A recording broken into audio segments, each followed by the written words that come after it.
ओम नमः सदेभ्यः। ओम नमः सदेभ्यः।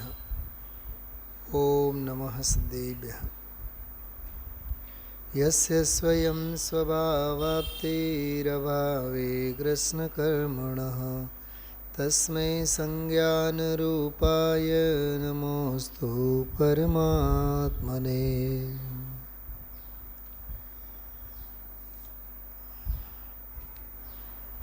24 અને 25 બંને શ્લોકોનો સંધિવાળો સમુચ્ચય સ્વાધ્યાય આજનો હતો. ગઈકાલનો પ્રવચન ન સાંભળીએ તો આજનું ન સમજાય, અને આજનું સાંભળીએ અથવા આજનો ન સાંભળીએ અને ગઈકાલનું સમજાય એવું નથી.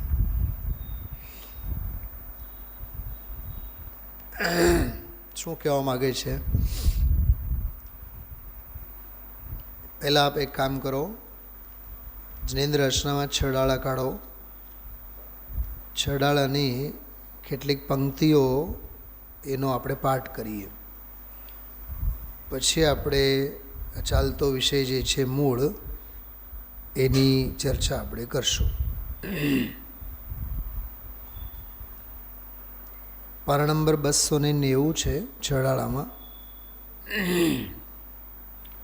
290 નંબરના પાને છઠ્ઠી ઢાળ, છેલ્લી ઢાળ છે.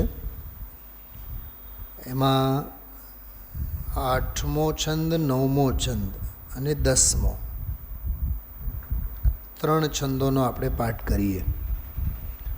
એટલે આજના પ્રવચનનો મૂળ ભાવ એમાં કેવો છુપાયેલો છે, કેવો એમાં ગાગરમાં સાગર દૌલતરામજીએ ભરેલ છે, આપણને ખ્યાલ આવે. જો 8મો છંદ. जिन परम पैनी सुबुधि छैनी डारे अंतर भेदिया वर्णादि अनुरागादि ते निज भाव को न्यारा किया. આખી ભેદ જ્ઞાનની પ્રક્રિયા છે. जिन परम पैनी सुबुद्धि छैनी. सुबुद्धि એટલે સમ્યક જ્ઞાન, પ્રજ્ઞા, પ્રજ્ઞારૂપી છૈની, બરાબર, પ્રજ્ઞા છેણી. ડારી અંતર ભેદિયા. ડારી એટલે પટક્યા, ડાલ એમાં નાખ્યો અને અંતર ભેદિયા, અંતરંગમાં એમણે ભેદ કર્યો. કોણ કોણ છૂટા પડ્યા? વર્ણાદિ અરુરાગાદિ તે નિજ ભાવ કો ન્યારા કિયા. બરાબર, વર્ણાદિ અને રાગાદિ નો કર્મ અને ભાવ કર્મ, બધા જ ભાવોથી નિજ ભાવને ન્યારો, નિરાળો કર્યો. નિજ માહી નિજ કે હેતુ નિજ કર આપકો આપે ગયો. આ શું છે? નિજ માહી એટલે પોતાનામાં જ. નિજ માહી, બરાબર. નિજ કે હેતુ એટલે પોતાને માટે, સંપ્રદાન. નિજ કર, શલાબેન, નિજ કર એટલે પોતાના કરણથી. કર એટલે હાથ નહીં, નિજ કર એટલે પોતાથી. સાધન કયું? કે પોતે. સાધન પોતે જ. આપકો એટલે પોતાને, અને ગ્રહણ કરનારો કોણ? કે પોતે. તો પોતે પોતાને પોતાના વડે જ, પોતાને માટે, પોતાનામાંથી. સમજાણું? પોતાના આધારે. હવે ષટકારકો આવ્યા ને. નિજ માહી અધિકરણ, નિજ કે હેતુ સંપ્રદાન, નિજ કર એટલે કરણ, સાધન, અને આપકો એટલે કર્મ, પોતાને, અને આપે એટલે પોતે ગયો. આમાં 6 કારકો આવી ગયા: કર્તા, કર્મકરણ, સંપ્રદાન, અપાદાન અને અધિકરણ. 6 આવી ગયા આમાં, બરાબર. હવે જોજો, નિજ માહી નિજ કે હેતુ નિજ કર આપકો આપે ગયો ગુણ ગુણી જ્ઞાતા જ્ઞાન ગેય મંજાર કછુ ભેદન રહ્યો. જો હું 3 પ્રકારના 4 શબ્દો બોલું છું, બહુ ધ્યાનથી સાંભળજો.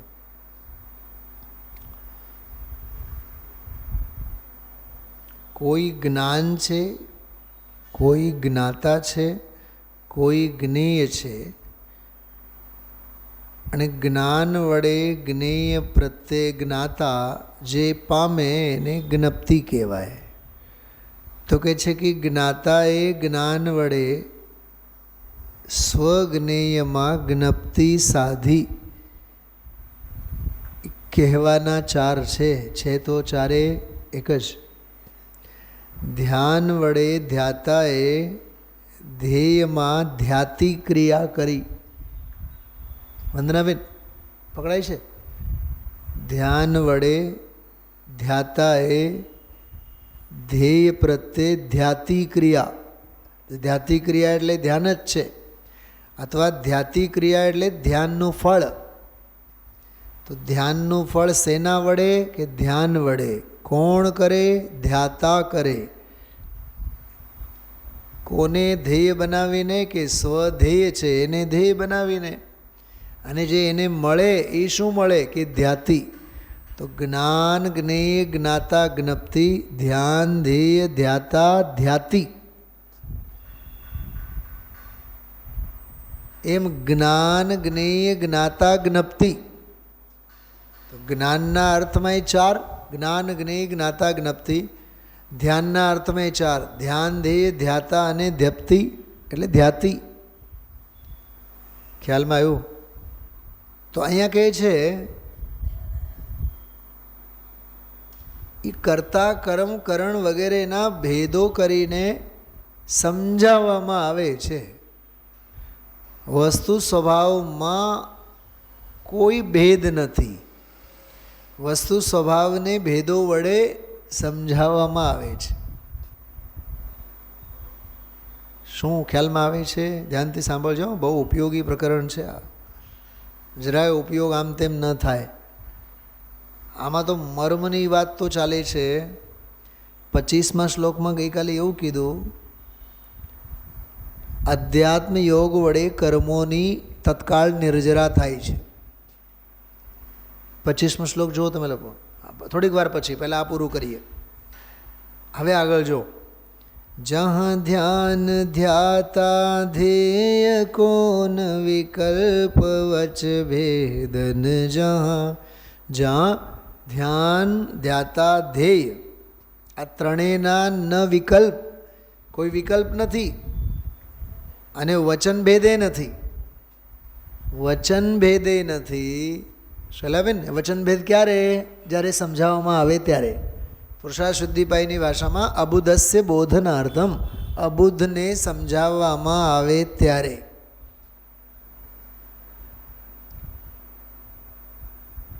ખ્યાલમાં આવ્યું? બજારમાં આપણે ગયા, આ વસ્તુ ખરીદીને લાવ્યા, પૂંજી પણ હતી, પૈસા હતા, વાપર્યા. ભલે ને 800ની વસ્તુ 8000માં આપણે લઈને આવ્યા. ખરીદનારને આપણને વિકલ્પ એ નથી કે સસ્તી છે કે મોંઘી છે, લઈ આવ્યા, બસ વાત પૂરી. હવે જે પૂછનારા પૂછે સસ્તું પડ્યું કે મોંઘું પડ્યું, ક્યાંથી લાવ્યા, આ બધા જે પ્રશ્નો ઊભા થાય ત્યારે એની કથા થાય.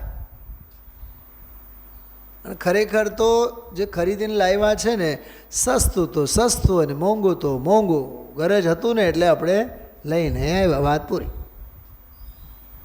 કામ થયું ને આપણું.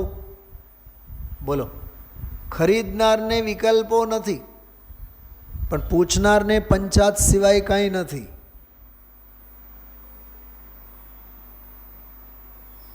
એટલે હું જ્યારે પુરુષાર્થ શુદ્ધિભાઈ વાંચતો ને ત્યારે મને મજા જ એ વાતમાં આવતી કે ઉપદેશ અબુદ્ધને સમજાવવાના કાળે જ છે. જ્ઞાની તો ઉપદેશ પામીને સ્વરૂપમાં સમાયેલા છે, એને ક્યાં ઉપદેશ આપવાનું એવું એને ક્યાં છે? ઉપદેશ આપવામાં અપેક્ષા સામેવાળાની જ છે.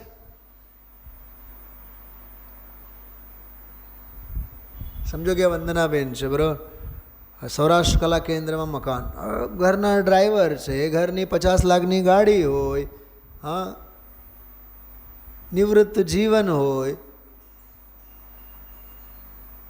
સ્વાધીનતા પૂરેપૂરી હોય, ઉદય સાથ આપતો હોય, શરીર સાથ આપતો હોય, સમય જ સમય હોય, 8:15 વાગે સ્વાધ્યાય એટલે 7:30 ઉપડે કે 7:15 ઉપડે, એને ક્યાં આઘું અને નજીક ફેર પડવાનો છે? પોઈન્ટ સમજાય છે મારો? જેને સ્વાધીનતા છે, જેને સ્વતંત્રતા છે, જેને સુવિધા છે, આ સંયોગોની વાત કરું છું, અને એમાં પહોંચવાની ભાવના પણ પૂરેપૂરી છે, તો શું આઘું અને શું નજીક બતાવો?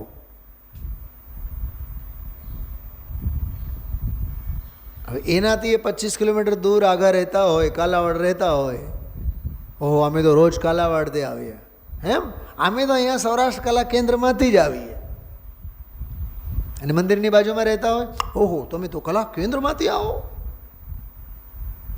મંદિરની નજીક રહેતા હોય એને તો એમ, ઓહો હો તમે ઠેઠ ત્યાંથી આવો, પણ એનાથી એ બીજા જે ઠેઠથી આવે. પોઈન્ટ સમજાય? અપેક્ષાઓ જ છે ને બધી. નિર્મલાબેન, દૂરથી નજીક આવું બહુ સહેલું છે, પણ નજીકમાંથી નિકટમાં આવું બહુ અઘરું છે.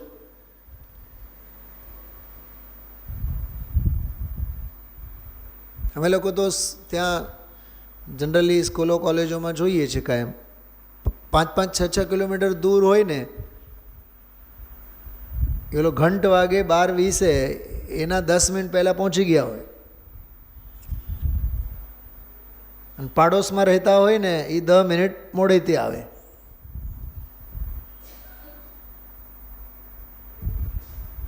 શું સમજાય છે?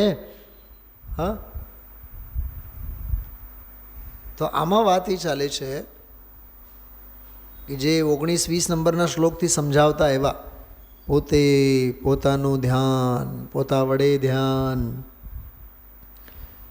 કરતા પોતે, કરમ પોતે, કરણ પોતે, સાધનપણું પોતે, સંપ્રદાનપણું પણ પોતાને માટે જ, કરવાનું પોતાનામાંથી જ, કરવાનું પોતાને ભરોસે જ, હવે જ ષટકારક, ક્યાંય કોઈ સાધન સામગ્રી બહારમાં શોધવાની જરૂર નથી. કાર્ય નિષ્પત્તિની સામગ્રીને સાધન સામગ્રી કહેવાય, અને એ કારક સામગ્રી 6 પ્રકારની હોય. કાર્ય પ્રત્યે જે સામગ્રી, કાર્ય નિષ્પત્તિ પ્રત્યે જે યોગદાન આપે સામગ્રી, એને કારક સામગ્રી કહેવામાં આવે છે. એ 6 પ્રકારની હોય: કર્તા, કરમ, કરણ, સંપ્રદાન, અપાદાન, અધિકરણ. તો કે તારું કાર્ય કરવા માટે તારે બહારમાં ક્યાંય માથું મારવાની જરૂર નથી, તારામાં જ. એટલે ઓલામાં ધ્યાનેન ચેત ઉભે લબ્બે ક્વ આદ્રિયંતામ વિવેકિનઃ ઇતશ્ચિંતામણિર દિવ્ય ઇતઃ પિણ્યાક ખંડકમ. 20 નંબરનો શ્લોક. એક હાથમાં ચિંતામણી, બીજા હાથમાં ખોળ. જેનું તું ધ્યાન કર એ તને મળી રહેશે. એ બધું સમજાવી આવ્યા 20 નંબરના શ્લોકમાં. પછી 21, 22, 23 અને 24 આ 4 શ્લોકોમાં સ્વરૂપ ધ્યાન, આત્મ ધ્યાન, એટલે મૂળ અધ્યાત્મના સ્વર એ 4 શ્લોકમાં છે. ઇન્દ્રિયોના સમૂહથી પોતાની વૃત્તિને સમેટીને જે પોતે પોતાનામાં રમે, એવું બધું સમજાવ્યા. અને પછી એમાં 25મા શ્લોકમાં એમ લખ્યું કે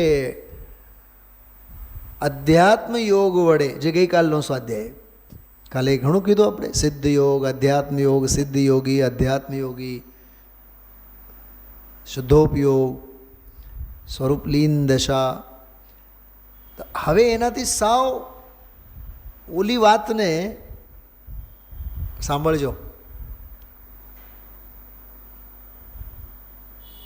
ડૉક્ટરો હોય ને, ડૉક્ટરો ઘણીવાર ક્યાંક વાગેલો હોય ને હાથ ઉપર, બહુ જ વાગેલો હોય, હવે એના ઉપર સાફ સફાઈ કરે, પછી ક્રીમ લગાડે, અને પછી રૂના પૂમડા મૂકે, અને પછી હળવેથી એને સરસ બાંધે.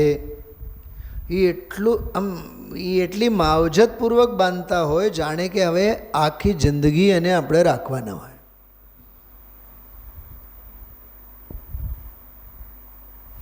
અને જેને બાંધવામાં આવેલો હોય ને એને પણ એવું લાગે જાણે કે ચક્રવર્તીનો એકાદ ખંડ મને મળ્યો હોય.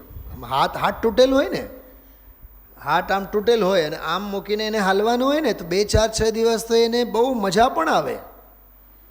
કેમ કે જે મળે એ બધાએ પૂછે, શું તમને હાથમાં વાગ્યું છે? એટલે એમાં કોઈ ખબર અંતર પૂછે એટલે આમ ગમે. હા, હું શું કહેવા માગું છું સાંભળજો. ડૉક્ટરનાય જ્ઞાનમાં છે અને તારાય ખોપડીમાં છે કે આજે ગમે તેટલું એ ગમે છે, પણ 2 દિવસ 3 દિવસ પછી એ પાટો નીકળી જવાનો છે. એ પાટો બંધાણો હતો ત્યારે જ પાટો નીકળી જવાનો છે. એ ભાવ વાસન તારો એમાં જોડાયેલો છે કે નહીં? પોઈન્ટ સમજાય છે? એમ ધ્યાન ધ્યેય ધ્યાતા આદિકના ભેદો સમજાવવા માટે ઊભા કરવામાં આવ્યા, પરિણમનમાં ભેદો છે નહીં. જ્ઞાન જ્ઞેય જ્ઞાતા જ્ઞપ્તિ આદિકના ભેદો કરવામાં આવ્યા, સમજાવવામાં આવ્યા, પરિણમનમાં એ ભેદો નથી. પરિણમન અભેદ છે.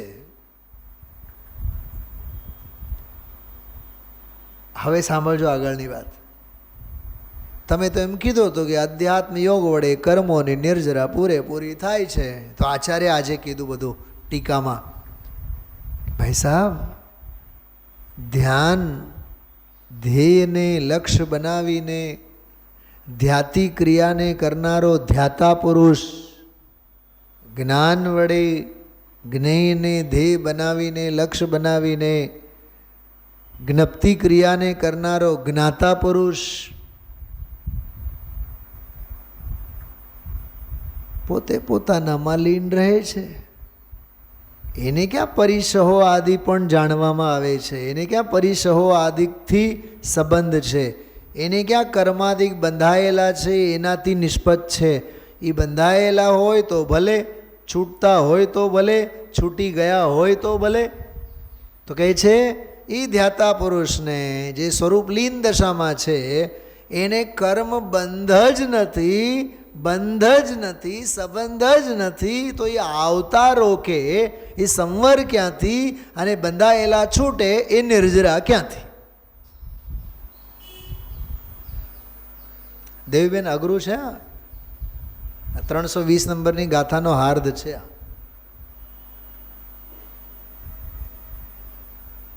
કોકને આપણે પૂછી શકીએ, શું ડૉક્ટર સાહેબ જેલમાંથી ક્યારે છૂટ્યા? અરે પણ અમે ક્યાં ગયા હતા? ગયા હોય તો છૂટ્યા હોય ને. સંવર તો ત્યારે નહીં જ્યારે આવતા હોય કર્મો. આશ્રવ હોય તો સંવર હોય. આશ્રવ જ નથી અમારા સ્વરૂપ લીન દશામાં, સંવર શેનો? અને બંધ જ નથી તો નિર્જરાશે નહીં. જોકે ગઈકાલે શું કીધું? અધ્યાત્મ યોગ વડે કર્મોની તત્કાળ નિર્જરા થાય છે. આજે કહે છે કે આત્મા આત્મામાં ગુડુપ છે, કર્મો સાથે કોઈ સંબંધ જ નથી. તો એને કર્મો બંધાણા, કર્મો છૂટ્યા, આવતા રોકાણા નથી. એને આશ્રવ લાગવું પડે, નથી એને બંધ લાગવું પડે, ન એને સંવર લાગવું પડે, ન એને નિર્જરા લાગવું પડે, એને મોક્ષે લાગુ નહીં પડે. તો આશ્રવ બંધ સંવર નિર્જરા મોક્ષ તો છે ને? હા છે ને. થતાં આશ્રવને, બંધને, સંવરને, નિર્જરાને, મોક્ષને જાણે, કરે નહીં. ચલાબેન, આ છે આ પ્રકરણ. શું પકડાય છે વંદનાબેન?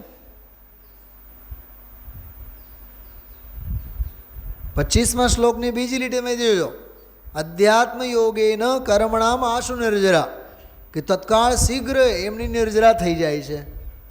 તો ગઈકાલે તો એવું લાગ્યું જાણે કે ડ્રેસિંગ બાંધીને પાટો બાંધ્યો, અને આજે આખો પાટો છૂટો મૂક્યો.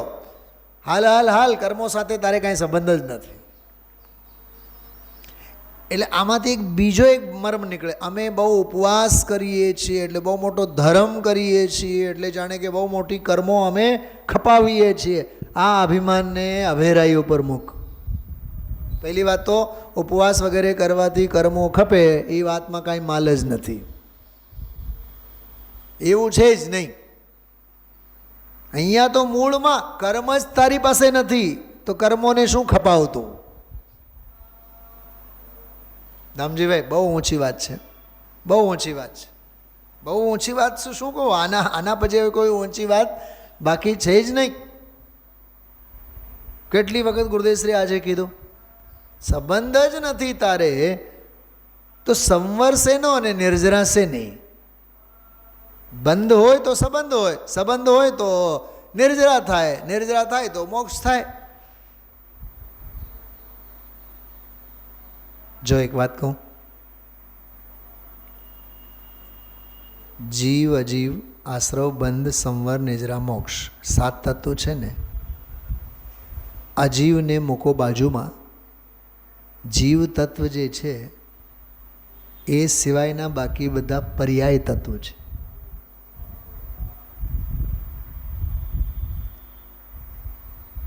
અને જીવ અને અજીવના જ નિમિત્ત નૈમિત્તિક સંબંધે ઊભી થતી પર્યાયો છે. કઈ? આશ્રવ બંધ સંવર નિજરા મોક્ષ. એ પર્યાય ભાવ છે, પર્યાય તત્વ છે.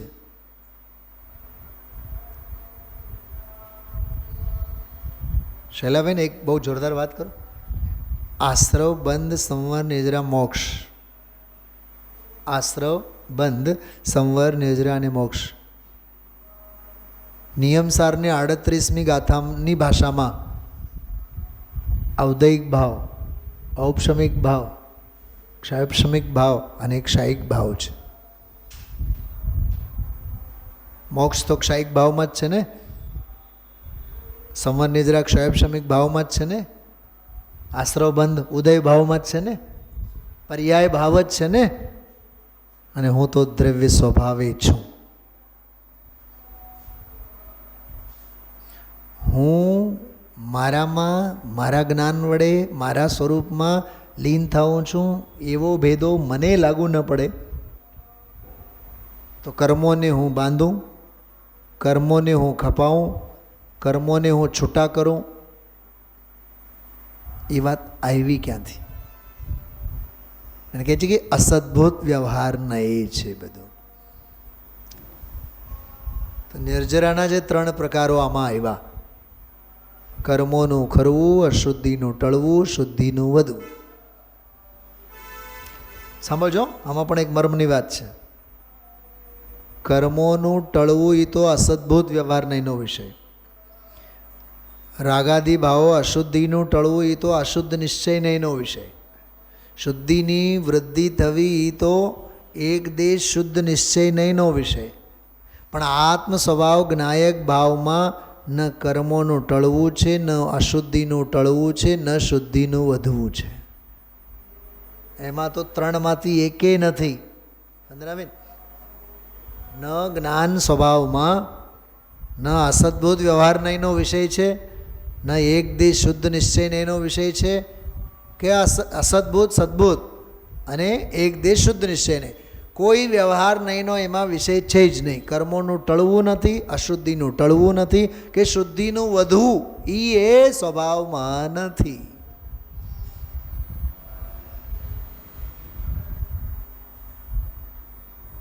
શું કહેવા માગે છે?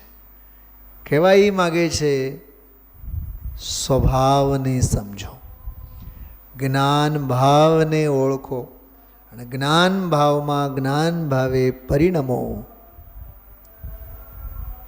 પણ સાધકની દશામાં ઉપચારથી કહેવામાં આવે છે કે અધ્યાત્મ યોગ વડે કર્મો ખપાવવામાં આવે છે. પરમાર્થથી એવું છે નહીં.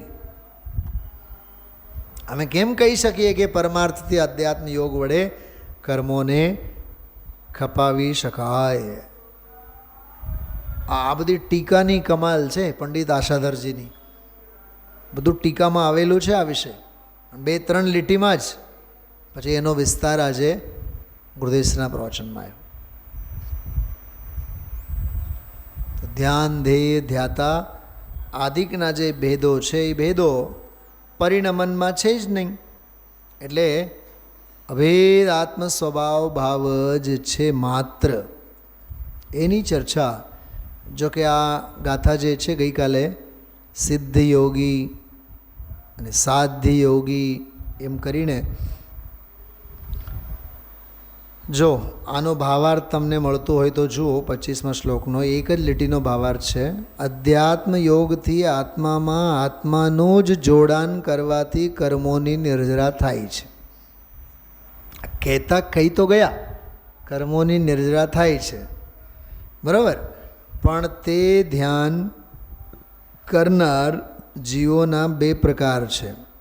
સિદ્ધ યોગી અર્થાત જે તે ભવે જ મુક્તિ પામે તે, અને અચરમ શરીરી ધ્યાનાભ્યાસી યોગી અર્થાત સાધ્ય યોગી જેઓ તે ભવે મુક્તિ પામતા નથી. તો સિદ્ધ યોગી ક્ષપક શ્રેણી માંડી તે જ ભવે મોક્ષ પામે છે. અને 8મા ગુણસ્થાનેથી તે શ્રેણી શરૂ થાય છે. 10મા ગુણસ્થાન સુધી તેમને શુદ્ધોપયોગ સાથે અબુદ્ધિપૂર્વક શુભ ભાવ હોય છે.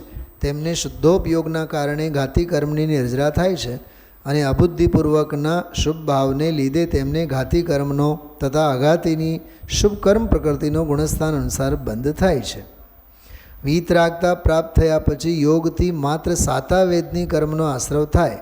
14મા ગુણસ્થાનમાં તેમને કર્મોનો સંવર પરિપૂર્ણ થાય તથા સર્વ કર્મોની નિર્જરા 14મા ગુણસ્થાનને અંતે થાય છે. આ પ્રમાણે સિદ્ધ યોગીની દશા હોય, બરાબર. પછી સાધ્ય યોગી મુખ્યપણે 7મા ગુણસ્થાન વર્તી મુનિ સાધ્ય યોગી કહેવાય. 7મા ગુણસ્થાનવાળા જ્યારે તેઓ નિર્વિકલ્પ સ્વરૂપમાં લીન થાય ત્યારે જેટલા અંશે વીતરાગતા હોય તેટલા અંશે ઘાતી કર્મનો બંધ થતો નથી, પરંતુ અબુદ્ધિપૂર્વક શુભ ભાવ હોવાથી તેટલા અંશે ઘાતી કર્મનો તેમજ સાતાવેદની આદિ શુભ કર્મનો બંધ થાય છે, પરંતુ અસાતાવેદની આદિ અશુભ કર્મનો બંધ થતો નથી. 4, 5મા ગુણસ્થાને પણ ધર્મી જીવ કોઈ વખતે નિર્વિકલ્પ ધ્યાનમાં હોય છે ત્યારે તેને કર્મોના સંવર બંધની વ્યવસ્થા ઉપર પ્રમાણે છે. મુખ્યપણે 4, 5, 6 ગુણસ્થાનોમાં સવિકલ્પ દશા હોય છે. આખો ગુણસ્થાનનો આ બંધારણ સમજાવ્યા.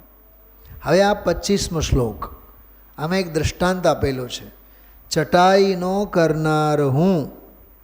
હવે કરનારો હું અને ચટાઈ જેને હું કરું છું તો બે થયા ને, બરાબર. તો કહે છે એ બેનો સંયોગ. હવે કહે છે સ્વયં ધ્યાનને ધ્યેય જ્યાં, પોતે જ જ્યાં ધ્યાન હોય ને પોતે જ ત્યાં ધ્યેય હોય, કેવો ત્યાં સંયોગ. ચલાવે પહેલી લીટીમાં દૃષ્ટાંત સંયોગનો છે અને બીજી લીટીમાં સિદ્ધાંત સ્વભાવનો છે. શું કીધું? આ માત્ર ઉપરથી કાંઈ સમજાય નહીં. હા, શાસ્ત્ર હાથમાં લઈને બરાબર આમ મગજમાં ઘૂસે એવી રીતે એને સાંભળો. દાખલો સંયોગનો છે, દાખલો બેનો છે અને સિદ્ધાંત એકનો છે. ચટાઈ બનાવનારો અને ચટાઈ બે છે, બે જુદી જુદી વસ્તુઓ, ભિન્ન ભિન્ન વસ્તુઓનો દૃષ્ટાંત છે અને અભિન્ન વસ્તુનો સિદ્ધાંત છે. દાખલો ભેદનો, સિદ્ધાંત અભેદનો. જો સ્વયં ધ્યાનને ધ્યેય જા, કેવો ત્યાં સંયોગ. ખ્યાલમાં આવ્યો? કેવો વિચિત્ર શ્લોક છે. આમ 24માં નહીં સમજાય તો 25માં નહીં જ સમજાય, પણ 20, 21, 22, 23, 24 એમ બધા શ્લોકો બેસશે મગજમાં તો આ 25મો શ્લોક બેસશે. કેમ કે આના પહેલાં શું સમજાવી આવ્યા છે બધાએ, ધ્યાનની દશા, અભેદ ધ્યાનની દશા, એ ખબર જ ન પડે જીવન. જો હું વાંચું છું તત્વાનુશાસન જે 67મો શ્લોક, એનો દાખલો આપીને આમાં બહુ સરસ વાત કરી છે. જે દ્વારા ધ્યાન કરવામાં આવે છે તે ધ્યાન, અથવા જે ધ્યાન ધ્યાવે છે તે જ ધ્યાન, અથવા જે ધ્યાવવામાં આવે છે અથવા ધ્યાતીને ધ્યાન કહે છે. ધ્યાનની જ પરિભાષા આપી. જે ધ્યાવવામાં આવે તે ધ્યેય છે અથવા ધ્યાતિ ક્રિયાથી ધ્યેય સમજવું જ્યારે આત્માના પરમાત્મા સાથે એકીકરણના કાળે, આ શબ્દમાં બહુ મરમ છે. એકીકરણ, એકીકરણ એટલે અભેદ પરિણમન. એને આપણે એમ સમજો, જ્યારે આમ કોઈ ચા બનાવતા હોય કે લીંબુ શરબત બનાવતા હોય તો એમાં બધી 56 વસ્તુઓ નાખવામાં આવતી હોય. હા, લીંબુ, સાકર, ખાંડ, મીઠું, મસાલો, આ તે બધું. પણ જ્યારે ભોગવટો કરવાનો થાય ત્યારે વિકલ્પ શેનો? અરે હું શરબત પીવું છું એ વિકલ્પ નથી.